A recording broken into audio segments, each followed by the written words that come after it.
Trying the victimhood card one more time, Bud Light distributors send out public plea to bring back customers. Please, somebody, please. I know we're selling cases of product at 7 cents per unit. Okay, you can go down to your Walmart and you can buy $1.48 24 pack. Please, anything. Please just buy our product. I don't want to have to lay off anybody else. The only people that are left are me and my kids. Please buy the beer. Please. Indulge in your vices so I can continue to put a roof over my head. I'll buy a tent, stupid. Bud Light distributor in Alabama issued a public plea to bring back customers who boycotted the brand after it produced again with transgender influencer Dylan Mulvaney's face on it. Oh, it did so much more than that, but if you want to go with that, too early to start bickering in the video. Steve Tatum. Oh, I wonder if he knows Brandon. With the Alabama-based Bama Budweiser distributors. Well, this is kind of an L for you because you didn't diversify your portfolio and you were only selling Budweiser, but okay. Deployed a radio advertisement for several area stations, pleading with customers to purchase Bud Light again. In April and during the first week of May, sales for Bud Light were down significantly. I just want to know with this, ultimately, what was this? Ad. Okay, here it is. Okay, I'll try to put on a bit of an accent, but as you can tell, voice is a little bit shot because it's so smoky in my neck of the woods. Hopefully it'll lift sometime before the end of the year. Anyways, we too at Bama Budweiser are upset about it and have made our feelings known to the top leadership at Anheuser-Busch. The voice of the consumer has been heard, and Anheuser-Busch has taken action, yes, by deeply discounting our product to the point where, hell, we can't even pour it for that much money, but we don't have to pay them immigrants that are just flooding across the border. Hell, we just slap a Bud Light hat on them and put them to work. Otherwise, we tell them that ICE is going to come and raid their place and throw them back over the border. It's one way we can mitigate our losses, but hey, they can only keep that going for so long because, baby, we got some new sales figures and they're not good. Anheuser-Busch earnings to slide 26% this year. And they were worried about losing their number one position by the end of summer. Oopsie daisy. After Bud Light's Dylan Mulvaney tie-up alienated a subsect of American consumers. No, it's just those dastardly conservatives known for their boycotting strategy. Anyways, who will boycott the beer for the foreseeable future?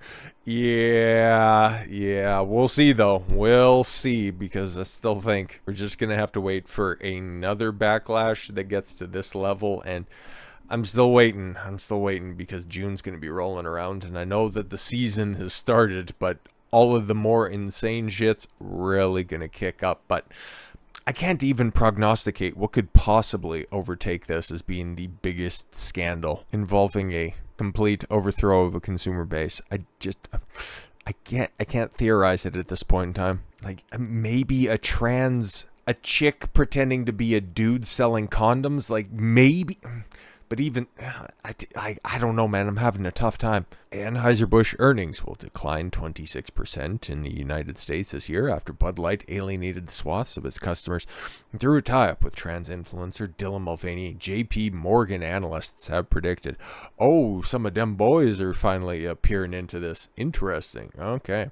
We believe there is a subset of American consumers who will not drink Bud Light for the foreseeable future, the analyst said on Tuesday. JP Morgan's note said the expected decline in earnings for interest and tax and additional logistic fees by going and collecting and buying up the different products will allow a 12% drop in volume and a 10% decline in sales. Oh, a warning from experts at the world's largest bank highlights the magnitude of the backlash that Bud Light's decision to give Mulvaney a can and sponsor her platform and other influencers as well. Mulvaney has made several Instagram and TikTok posts promoting the beer to her millions and millions of online followers as part of Bud Light's March Madness campaign, and can't underline that madness more.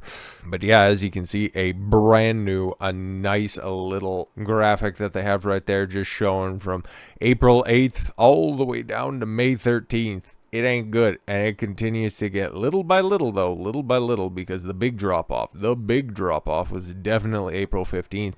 The 22nd was pretty bad, but then it held fairly steady right there, just at about a fifth, one time over and over, week after week. And we'll have to see, because these new sales figures that are going to be coming out for the past week at some point in time, see if those ridiculous clearance and sale pricing has anything to do with mitigating these losses. JP Morgan's assessment cited some of the latest sales figures for the beer, which the week to May 6th were down 23.6% on a 27.7 drop in volume. Furthermore, the bank's analysts don't expect sales to return to normal in 2024. Don't return to normal in 2024. See what happens when you put women in charge. Shares in Anheuser-Busch have fallen around 10% on the New York Stock Exchange since April 1st, when Mulvaney posted about Bud Light partnership and the company's latest attempts to deal with the backlash. Anheuser-Busch has told wholesalers it will buy back unsold cases of beer that are past their expiration date. And oh boy, are there a lot. And that's also why I'm thinking it's like, okay, cool. We could just buy it back. Okay, we'll mitigate your guys' costs, and instead of us going to collect it, you just sell it for pennies. Whatever you want to do with it. Okay, we're not going to spend the extra money to go collect it. We'll comp your next shipment if you want it. Please tell me you want it. Bud Light sales have plunged 26% compared to this time last year amid backlash as customers over the campaign. Marketing experts have say the boycott of Bud Light is particularly extreme because not only has it alienated its customer base, but also gay groups, which I don't really know how much they were drinking. Normally, they're kind of the Appletini crowd, right? Who feel it has since tried to distance itself from Mulvaney's partnership by saying that, by giving all of those lackadaisical, quote-unquote, apologies. Interesting, because one side of the aisle thought that you didn't condemn, but then on the other side, they took it as a condemnation. Just goes to show you that some people care more about the words that are on the page and less about how they make you feel, but other subsects just prefer the tonality of the messaging. The brand is also losing sales because it's so easy for customers to find alternatives. Yeah, and that's why I'm having a tough time trying to figure out what could possibly be on this level. Maybe we just hit the zenith. We hit the peak. It's kind of like the Johnny Depp Amber Heard lawsuit. Nothing's really going to come close to that unless, the Brad Pitt, Angelina Jolie situation really kicks off like that. That could be the only contender that's out there, but there were so many ups and downs, ebbs and flows, blatant lies, interesting drama lines that came through the lawsuit itself. Nothing's going to top that when it comes to entertaining court battles. And maybe Bud Light's just going to be that when it comes to individual products just dying of a direct injection of wokeness. In the beer world, there are thousands of other options readily available at similar price points. Yeah, that's important. Anson Fredericks, a former Anheuser-Busch executive, told ABC News even grocery stores and bars usually has the other options. Yes, exactly. It's not like Coke and Pepsi that's out there where either or will have the monopoly on a certain location. It's just when it comes to beer, they have a multitude of options on tap. Bud Light now plans a branding revamp and will also overhaul its advertising to focus on the all-American themes of football and country music and apple pie and cousin fucking. That's what you simpleton Southerners like. Stop pretending that this is all about that tranny that we gave a free promotional can to. Stop it, you hillbillies. That's what they think of you. Come on now. The Mulvaney deal came after the brand's ousted marketing chief, Alyssa Heinerschneid, said she planned to update the fratty and out-of-touch branding. Boy, did she. Industry analysts have warned that unless something drastic changes, the negative volume trends will continue into the summer. I've posited that there needs to be a distinct, clear, obvious messaging and then a pattern and track record of following up and being consistent with that future messaging. It's not going to be a quick fix, but that's the only one that's really available. Just a little bit more on this. Follows a decline in sales from, April 22nd. We've seen those numbers as well. Bump Williams from Bump Williams Consultancy told Daily Mail, I don't think the decline in sales and volume will get any worse, but I do think their negative volume trends will continue. He said that sales dipping by 20% seems to be the new norm for Bud Light. Yeah, I don't have to be an industry analyst to figure that out and follow the trends. Oh, over the past few weeks, it's been in on and around 23, 26%. Seems to be a pretty good standard that's there. Interesting story, haven't seen this one yet. Meanwhile, at a CVS in West Palm Beach, Florida, attempting to shift some of its Bud Light stock shelves were fully stocked with multi-packs of beers. Onlookers joke that no one wanted to buy the alcohol following the scandal. Another person said that they're driving around different stores and gas stations in Mississippi and saw an overflow of Bud products because no one is buying it. Williams previously said the Bud Light must apologize and added, right now their compass is completely broken. There is no game plan.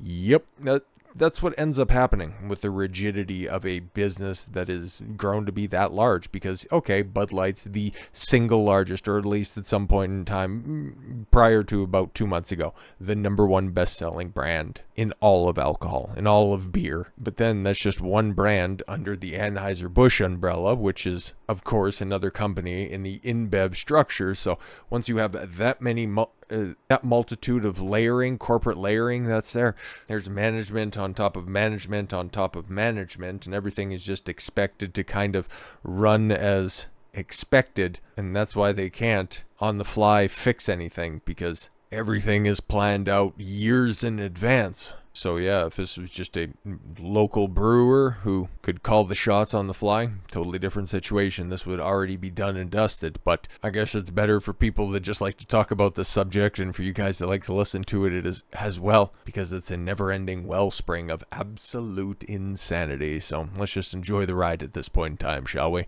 So with all that said, thank you all very much for the gift of your time. I've been Don Consuelo. I want you to follow your gut and get after it. Take care, everyone.